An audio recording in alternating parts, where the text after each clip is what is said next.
మీ business ఏదైనా మీ ఊర్లో promotion చేయాలంటే అది సుమన్ టీవీతోనే సాధ్యం. ఇప్పుడే సంప్రదించండి. ఇల్లు అమ్మేసి 16 లక్షలకే వాళ్ళ ముగ్గురికి 3 లక్షలు ఇచ్చానమ్మా. 9 లక్షలు.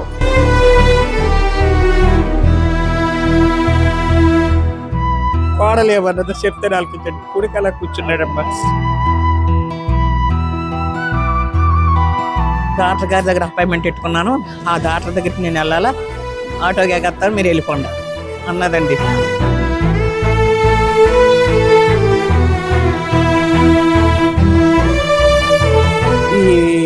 నా కొడుకు లేచి వెళ్ళిపోయేది ఇప్పుడు ఏమన్నాడో చెప్తాను వాళ్ళకి. నీ మొక్క నాకు చూపించుకున్నాడు. ఇప్పుడు నేను నడలేని పరిస్థితి. ఒక మనిషి పట్టుకుంటే నేను నడలేనండి. కన్ను ఆపరేషన్ చేయించమని ఆడికి 11 సంవత్సరాలు అయిందమ్మా.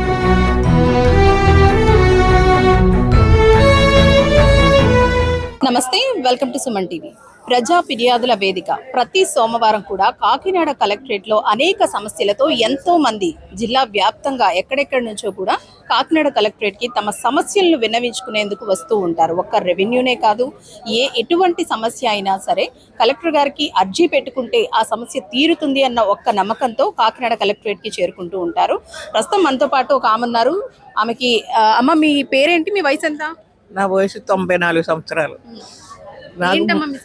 నా 3 కొడుకులు, కూతురికి భర్త చచ్చిపోయాడు. దానికి 2 పిల్లలు. చచ్చిపోయిన కూతురు దగ్గరికి వెళ్ళి ఇంకా అక్కడే ఉన్నాను కొద్ది రోజుల నుంచి.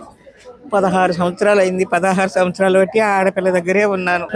నా కొడుకు తీసుకున్న డబ్బులకి కొద్ది రోజులు ఇచ్చేడు వడ్డీ అక్కడి నుంచి ఇవ్వలేదు చంద్రబాబు నాయుడు. నా వాటా డబ్బులు తీసుకుని కార్ వ్యాపారం. వాటా డబ్బులు అంటే ఏమైనా ఆస్తి అమ్మారా? నా పేరునున్న ఇల్లు అమ్మేశారమ్మా. ఇల్లు అమ్మేసి 16 లక్షలకే వాళ్ళ ముగ్గురికి 3 లక్షలు ఇచ్చానమ్మా. 9 లక్షలు. ఆడపిల్లకి 2 లక్షలు ఇచ్చానమ్మా. 3 లక్షలు నా పేరుని బ్యాంక్ వేస్తానని చెప్తే, ఆ సంవత్సరం అందరి సంవత్సరంలో నేను తీసుకుంటానమ్మా, నేను లక్షకి 10,000 వడ్డీకి తెస్తున్నాను, నీ డబ్బులు నేను వాడుకుంటాను, నీకు వడ్డీ ఇస్తానమ్మా అన్నాడు. చిన్న కొడుకు. అందుకే నమ్మి ఇచ్చాను. కొద్ది రోజులు ఇచ్చాడండి. అక్కడి నుంచి చంద్రబాబు నాయుడు 2,000 చేసాడు కదండి. అప్పటి నుంచి ఆడ ఇవ్వడం మానేసాడండి. ఇవ్వడం మానేసిన పోనీలే కదా అని ఇంకా అలాగే ఉంటాయి. దీని భర్త చచ్చిపోకేస్తుంది. దీనికి జమీందారులాగా ఉండేదండి. దానికి ఆదాయం లేదండి. కూతురికి ఆదాయం లేదు. దాని దగ్గర ఉన్నాను. దాని పిల్లలకి తిండి లేనప్పుడు నాకేం పెడతాని ఈ పరిస్థితిలో నిలబెడుతున్నానమ్మా. నేను ఇప్పుడు మొన్న వాళ్ళ ఇంటికి వెళ్ళానమ్మా. కోడలేమన్నదో చెప్తే ఆలకించండి. కొడుకు అలా కూర్చున్నాడమ్మా. ఫోన్లు చేస్తే తీర్చలేదమ్మా. కిందని వాచ్మెన్ ఉంటాడమ్మా. ఆ వాచ్మెన్ని ఫోన్ చేస్తే లేరని చెప్తున్నాడు. చేయకుండా వెళ్ళానమ్మా. ఆ రోజుని వెళ్తే ఉన్నాడమ్మా ఇంటి దగ్గర. ఎవరితో ఫోన్ మాట్లాడుకుంటున్నాడు. ఫోన్ మాట్లాడుకున్న తర్వాత నన్ను అలా మెక్కుకుంటా అలా వచ్చితే ఇక్కడ వాళ్ళు అందరూ ఏమనుకుంటారు, అలా వచ్చేస్తాం నువ్వు అన్నాడు. ఉండండి, మీరు గట్టిగా మాట్లాడకండి అని భార్య అన్నదండి. ఆడు పైకి లేచి బయటికి వెళ్ళిపోయాడు. నేను ఇంకా ఏయో చెప్పాలని వెళ్ళాను, అడగాలని వెళ్ళానండి, మంచిగా అడగాలని వెళ్ళానండి. అడిగితే చెప్పలేకుండా వెళ్ళిపోయిన వచ్చేదాకా కూర్చుందామంటే నేను డాక్టర్ గారి దగ్గర అపాయింట్మెంట్ పెట్టుకున్నాను. ఆ డాక్టర్ దగ్గరికి నేను వెళ్ళాలా, ఆటోకి ఎగత్తాను, మీరు వెళ్ళిపోండి అన్నదండి. కార్లు కొని అమ్ముతాడండి. మన ఆదిత్య స్కూల్కి, ఇంటర్మీడియట్ కాలేజీకి ఎదుర్కొంటా ఉన్న బిల్డింగ్ అండి అది. ఆ బిల్డింగ్లో ఉంటాడండి. అప్పుడు వెంకటలక్ష్మి చాలా ఇబ్బందిగా ఉంది, బీపీ మాత్రం లేవు, కొన్ని అన్నాను. ఫోన్కి ఫోటో తీసి నేను పంపించాను వెళ్ళండి అంది. 2 నెలలు అయ్యింది, పంపించలేదు. నా కొడుకు లేచి వెళ్ళిపోయేది ఇప్పుడు ఏమన్నాడో చెప్తాను వాళ్ళకి. నీ మొక్క నాకు చూపించుకున్నాడండి. నా రూపాయల దగ్గర ఉన్నాయండి. నా తమ్మిళ్ళందరికీ ఇచ్చానండి. ఏమీ లేదు. ఆడపిల్ల దగ్గర నేను ఏం బాధపడలేండి చెప్పండి. ఇప్పుడు నేను నడలేని పరిస్థితి. ఒక మనిషి పట్టుకుంటే నేను నడలేనండి. ఎలా కత్తించుకుని పొడి చచ్చిపోలేదు కదండి నేను చెప్పమ్మా. అలా జమీందారులాగా ఉన్నారమ్మా కొడుకులు. ఎందుకమ్మాలని ఇలా బాధ పెడుతున్నారు. చింతకాలం కూడా ఇలాంటి వచ్చి చెప్పుకుంటే అవమానం అని చెప్పుకోలేదు. చాలా కష్టపడి పెంచాను, ఆన్లైన్ ఫీజులో పెట్టడం అనుకుని ఉడుచుకున్నానమ్మా. ఎంత ఉడుచుకున్న రోజు తినాలి కదమ్మా, ఒక్క పూటైనా తినాలి కదమ్మా. పళ్ళు లేవు, ఈ కన్ను కనపడదు. కన్ను ఆపరేషన్ చేయించమన్నాను, చేయించలేదు అమ్మా. కన్ను ఆపరేషన్ చేయించమని ఆడికి 11 సంవత్సరాలు అయిందమ్మా ఇప్పుడు. కానీ నా జీవితం ఏంటో తెలదు. అప్పటి నుంచి కూడా ఇంతమంది సోకులు చేసి కళ్ళజోడు పెట్టుకుంటారు, ఇప్పుడు ఇంకా నేను కళ్ళజోడు పెట్టుకోలేదు. నా ఆరోగ్యం, నా కన్ను, ఈ కన్ను కనపడతలేదమ్మా. కనపడుతుంది చూసుకోండి, ఈ పక్కే కనపడుతుందమ్మా. ఈ పక్క ఇంకొకరు చెయ్యట్టుకుంటే నేను అడగలుగుతాను.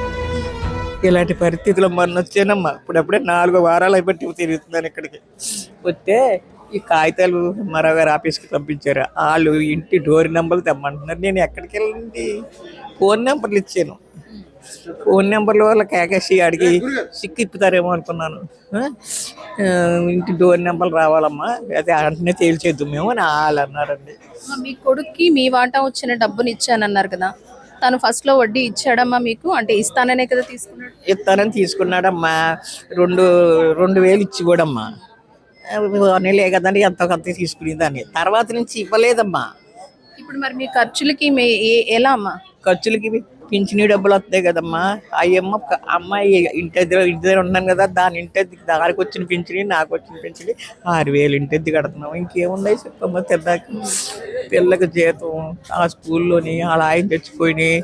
ఆదిత్య స్కూల్లో డ్రైవర్ చేసేవాడమ్మా. ఆ వెంకటరెడ్డి గారు అని ఉన్నారు, బస్సుల మీద ఇన్సూరెన్స్ అతను.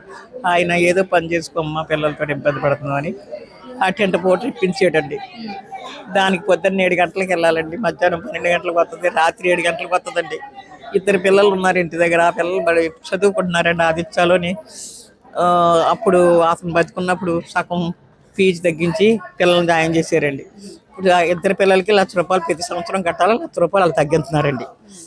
ఈ పరిస్థితి. 2 కొడుకులు కదమ్మా మీకు? 3 కొడుకులు. ఏ కొడుకు చూడట్లేదు? ఏ కొడుకులు అందులో ఈ ఊర్లో ఒక్కో కొడుకున్నాడండి దేవాలయం మీదలోని. ఈ ఇద్దరు పెద్దోడు అస్సలు ఎప్పుడు ₹1 పెట్టలేదండి. పెద్దోడు పిల్లలు ఇంకా రాక్షసండి. అసహ్యం వేసి నేను వాళ్ళ ఇంటికి వెళ్ళనండి, ఎప్పుడు వెళ్ళలేదు. ఆడికి కూడా మధ్య మధ్యలో ఫోన్ చేసి అడుగుతున్నా, రేపు పంపుతానమ్మా, ఎల్లుండి వస్తానమ్మా అంటాడు కానీ రాడండి అసలు. అసలు ఏమీ లేదండి పెట్టడండి. తర్వాత ఈడేమండి ₹1 తీసుకున్నవాడు ఇలా చేసాడండి. ఇంకొకడు ఉన్నాడు కదండి దేవాలయ వీధిలో అత్తోరింటికి ఇళ్ళారకం వెళ్ళాడు. ఆడు 2 ఆడపిల్లలు, 1 మగోడుని. అత్తోరింట్లో ఇళ్ళారికి వెళ్ళినాడు. మా అన్నయ్య నన్నేం చూస్తాడు, అక్కడికి ఉద్యోగం లేదు. ఏటమ్మా అలాంటప్పుడు అలాగైనా సీను ఏమన్నా డబ్బులు పంపించరా, ఇబ్బందిగా ఉందంటే పంపుతాడండి. అడిగిన 2 గంటలు 3 గంటలు ఫోన్లో వేస్తాడండి. 2,000 కానీ 3,000 కానీ 1,000 కానీ వేస్తాడండి. ఇక ఇలాగ ఇక్కడికి వచ్చి తిరుగుతున్నా కూడా నేను మొన్న ఫోన్ చేసితే ఒంట్లో బాగాలేదు, బీపీ మాత్రం లేవరా అని చచ్చి అడిగానండి. అడిగితే ₹1,000 వేసాడండి. ఇదండి పరిస్థితి. నేనేం కోరుకుంటున్నానండి, ఈ 3 పట్టుకెళ్ళిపోయిన రూపాయలు ఉన్నాయి కదండి, ఈ 3 నా దగ్గర పంచుకుని ఇప్పుడు బాగున్నారు కదండి. 3 పంచుకుని పట్టుకెళ్ళిన డబ్బుని 9 లక్షలు బ్యాంకులో వేయమనండి. అది వడ్డీ తెచ్చుకుని నేను తింటాను.